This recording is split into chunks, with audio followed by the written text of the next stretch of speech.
എല്ലാവർക്കും നമസ്കാരം. 2025 നവംബർ 11 മുതൽ വക്രഗതിയിൽ സഞ്ചരിച്ചുകൊണ്ടിരിക്കുന്ന വ്യാഴം 2026 മാർച്ച് 11 മുതൽ നേർഗതിയിൽ സഞ്ചരിക്കാൻ പോവുകയാണ്. ജൂൺ 2 വരെ മിഥുനക്കൂറിൽ നേർഗതിയിൽ വ്യാഴം സഞ്ചരിക്കുമ്പോൾ ഏറ്റവും കൂടുതൽ അനുകൂല ഫലങ്ങളും ഭാഗ്യവും ലഭിക്കുന്ന 5 രാശിക്കാർ ആരൊക്കെയാണെന്നും അവർക്ക് ലഭിക്കാൻ പോകുന്ന രാജയോഗ സമാനമായ ഫലങ്ങളെക്കുറിച്ചുമാണ് ഇന്ന് നമ്മൾ നോക്കാൻ പോകുന്നത്. മാർച്ച് 11 മുതൽ ജൂൺ 2 വരെയുള്ള വ്യാഴത്തിൻ്റെ സഞ്ചാരം മൂലം ഏറ്റവും കൂടുതൽ അനുകൂല ഫലങ്ങൾ ലഭിക്കാൻ പോകുന്ന 5 രാശികളിൽ ആദ്യത്തേത് കാർത്തിക അവസാനത്തെ 3 പാദങ്ങൾ, രോഹിണി, മകയിരം ആദ്യത്തെ 2 പാദങ്ങൾ എന്നീ നാളുകൾ അടങ്ങിയിട്ടുള്ള ഇടവക്കൂറാണ്. ധനം, വാക്ക്, കുടുംബസ്ഥാനം എന്നൊക്കെ പറയുന്ന 2ാം ഭാവത്തിൽ വ്യാഴം സഞ്ചരിക്കുന്നതിനാൽ ഇടവക്കൂറുകാർക്ക് പല കാര്യങ്ങളിലും അനുകൂല ഫലങ്ങൾ ലഭിക്കുന്നതാണ്. വരുമാനം അധികരിക്കും, കുടുംബത്തിൽ സന്തോഷവും സമാധാനവും ഉണ്ടാകും, തടസ്സപ്പെട്ട ശുഭകാര്യങ്ങളെല്ലാം തടസ്സമില്ലാതെ നടക്കും. വീട് വാഹന യോഗം, വില ഉയർന്ന വസ്ത്രങ്ങളും ആഭരണങ്ങളും വാങ്ങുവാനുള്ള യോഗം എന്നിവ ഉണ്ടാകും. വിദ്യാർത്ഥികൾക്ക് ഉന്നത വിദ്യാഭ്യാസത്തിനായി വിദേശത്ത് പോകാൻ അനുകൂലമായ സമയമാണിത്. പഠനം കഴിഞ്ഞ് ജോലി അന്വേഷിക്കുന്നവർക്ക് നല്ല ജോലി ലഭിക്കും. ജോലിയിലുള്ളവർക്ക് സ്ഥാനക്കയറ്റവും സ്വന്തമായി തൊഴിൽ ചെയ്യുന്നവർക്ക് പുരോഗതിയും ഉണ്ടാകും. കലാകാരന്മാർക്ക് പേരും പ്രശസ്തിയും വർദ്ധിക്കും. കടബാധ്യതയുള്ളവർക്ക് കടങ്ങളിൽ നിന്ന് മോചനം നേടാൻ സാധിക്കും. കേസുകളിൽ അനുകൂലമായ വിധിയുണ്ടാകും. ശത്രുശല്യം കുറയും. ചിലർക്ക് ലോട്ടറി അടിക്കുന്നത് പോലെ പെട്ടെന്നുള്ള ധനലാഭമുണ്ടാകും. പൊതുപ്രവർത്തകർക്ക് തിരഞ്ഞെടുപ്പിൽ വിജയം നേടാൻ സാധിക്കും.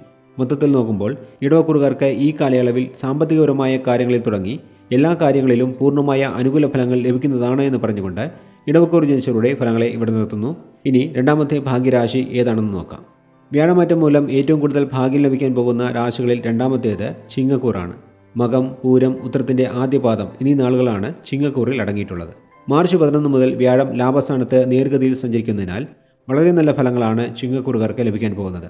മാത്രമല്ല, അഷ്ടമശനി മൂലം അനുഭവിക്കുന്ന ദോഷഫലങ്ങളിലും വലിയ കുറവുണ്ടാകും. വരുമാനം ഇരട്ടിയാകും. വളരെ കാലമായി അലട്ടിയിരുന്ന കടബാധ്യതകളിൽ നിന്ന് മോചനം നേടാൻ സാധിക്കും. ദമ്പതികൾക്കിടയിലുണ്ടായിരുന്ന പ്രശ്നങ്ങൾ മാറി സ്നേഹം വർദ്ധിക്കും. വിദ്യാർത്ഥികൾക്ക് പഠനകാര്യങ്ങളിലുണ്ടായിരുന്ന തടസ്സങ്ങൾ മാറും. പഠനം കഴിഞ്ഞവർക്ക് നല്ല ജോലിയിൽ പ്രവേശിക്കാൻ സാധിക്കും. ജോലിയിലുള്ളവർക്ക് തടസ്സപ്പെട്ടിരുന്ന പ്രൊമോഷനും ശമ്പള വർധനയും ലഭിക്കും. സ്വന്തമായി തൊഴിൽ ചെയ്യുന്നവർക്കും ബിസിനസ്സുകാർക്കും ലാഭം അധികരിക്കും. വിവാഹാദി മംഗളകാര്യങ്ങളിലുണ്ടായിരുന്ന തടസ്സങ്ങൾ മാറും. കുട്ടികളില്ലാത്തവർക്ക് സന്താന ഭാഗ്യമുണ്ടാകും. മൊത്തത്തിൽ നോക്കുമ്പോൾ ചിങ്ങക്കൂറുകാർക്ക് വലിയ സാമ്പത്തിക പുരോഗതിയും ഭാഗ്യാനുഭവങ്ങളും ലഭിക്കുന്നതാണ് എന്ന് പറഞ്ഞുകൊണ്ട് ചിങ്ങക്കൂറിൽ ജനിച്ചവരുടെ ഫലങ്ങളെ ഇവിടെ നിർത്തുന്നു. ഇനി മൂന്നാമത്തെ ഭാഗ്യരാശിയെക്കുറിച്ച് നോക്കാം. വ്യാഴം നേർഗതിയിലാകുന്നത് വഴി ഏറ്റവും കൂടുതൽ അനുകൂല ഫലങ്ങൾ ലഭിക്കുന്ന 5 രാശികളിൽ മൂന്നാമത്തേത് തുലാക്കൂറാണ്. ചിത്ര അവസാനത്തെ 2 പാദങ്ങൾ, ചോതി, വിശാഖത്തിൻ്റെ ആദ്യത്തെ 3 പാദങ്ങൾ എന്നീ നാളുകളാണ് തുലാക്കൂറിൽ വരുന്നത്. മാർച്ച് 11 മുതൽ ഭാഗ്യസ്ഥാനം എന്ന് പറയപ്പെടുന്ന 9ാം ഭാവത്തിൽ നേർഗതിയിൽ വ്യാഴം സഞ്ചരിക്കുന്നതിനാൽ പൂർണ്ണമായ ഈശ്വരാനുഗ്രഹം നിങ്ങൾക്കുണ്ടാകും. പ്രതീക്ഷിക്കാത്ത സമയത്ത് വലിയ തുക കൈവന്നു ചേരും. വിദ്യാർത്ഥികൾക്ക് പഠനകാര്യങ്ങളിൽ ഉണ്ടായിരുന്ന തടസ്സങ്ങൾ മാറും. വിദേശത്ത് ജോലിക്കോ പഠനത്തിനോ ശ്രമിക്കുന്നവർക്ക് അത് എളുപ്പത്തിൽ സാധിക്കും. ജോലിസ്ഥലത്ത് മേലുദ്യോഗസ്ഥരുമായും സഹപ്രവർത്തകരുമായും നിലനിന്നിരുന്ന പ്രശ്നങ്ങളെല്ലാം മാറും. കുടുംബത്തിൽ വില കൂടിയ വസ്തുക്കളും ആഭരണങ്ങളും വാങ്ങുവാൻ യോഗമുണ്ടാകും. വേർപിരിഞ്ഞ ദമ്പതികൾ ഒത്തുചേരുകയും കുട്ടികളില്ലാത്തവർക്ക് സന്താനഭാഗ്യം ലഭിക്കുകയും ചെയ്യും. യാത്രാഗുണമുണ്ടാകും. ചുരുക്കത്തിൽ പറഞ്ഞാൽ തുലാക്കൂറുകാർ അനുഭവിച്ചിരുന്ന കഷ്ടപ്പാടുകൾ മാറി ഭാഗ്യോദയം ഉണ്ടാകുന്ന സമയമാണിത് എന്ന് പറഞ്ഞുകൊണ്ട് തുലാക്കൂർ ജനിച്ചവരുടെ ഫലങ്ങളെ ഇവിടെ നിർത്തുന്നു. ഇനി 4ാമത്തെ ഭാഗ്യരാശിയെക്കുറിച്ച് നോക്കാം. ഭാഗ്യാനുഭവങ്ങൾ അധികം ലഭിക്കുന്ന രാശികളിൽ 4ാമത്തെ രാശി ധനുക്കൂറാണ്. മൂലം, പൂരാടം, ഉത്രാടം ആദ്യപാദം എന്നീ നാളുകളാണ് ധനുക്കൂറിൽ അടങ്ങിയിട്ടുള്ളത്. മാർച്ച് 11 മുതൽ 7ാം ഭാവത്തിൽ വ്യാഴം നേർഗതിയിൽ സഞ്ചരിക്കുന്നതിനാൽ നിങ്ങളുടെ ജീവിതത്തിൽ സുഖസൗകര്യങ്ങളും വരുമാനവും വർദ്ധിക്കും. വീട്ടിൽ വളരെ സന്തോഷകരമായ അന്തരീക്ഷം നിലനിൽക്കും. വിദ്യാർത്ഥികളുടെ ഓർമ്മശക്തി വർദ്ധിക്കുകയും പരീക്ഷകളിൽ മികച്ച വിജയം നേടാൻ സാധിക്കുകയും ചെയ്യും.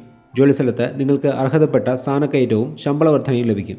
വിദേശത്ത് നിന്നും വളരെ നല്ല അവസരങ്ങൾ തേടിയെത്തും. കലാകാരന്മാർക്ക് നിരവധി അവസരങ്ങൾ ലഭിക്കും.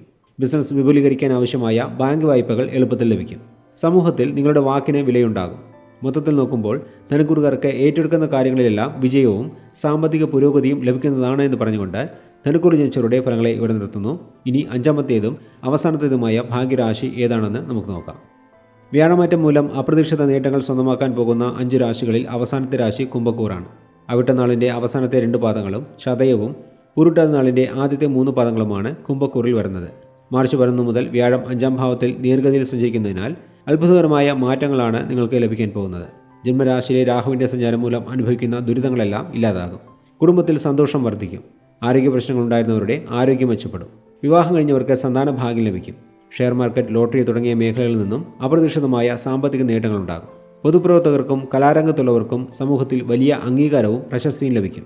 ജോലിയിലുള്ളവർക്ക് അനുകൂലമായ സ്ഥലം മാറ്റം ലഭിക്കുന്നതാണ്. വ്യാപാര വ്യവസായ രംഗത്തുള്ളവർക്ക് സാമ്പത്തിക ലാഭം ഇരട്ടിയാകും. കുടുംബസ്വത്തുക്കൾ കൈവന്നു ചേരും.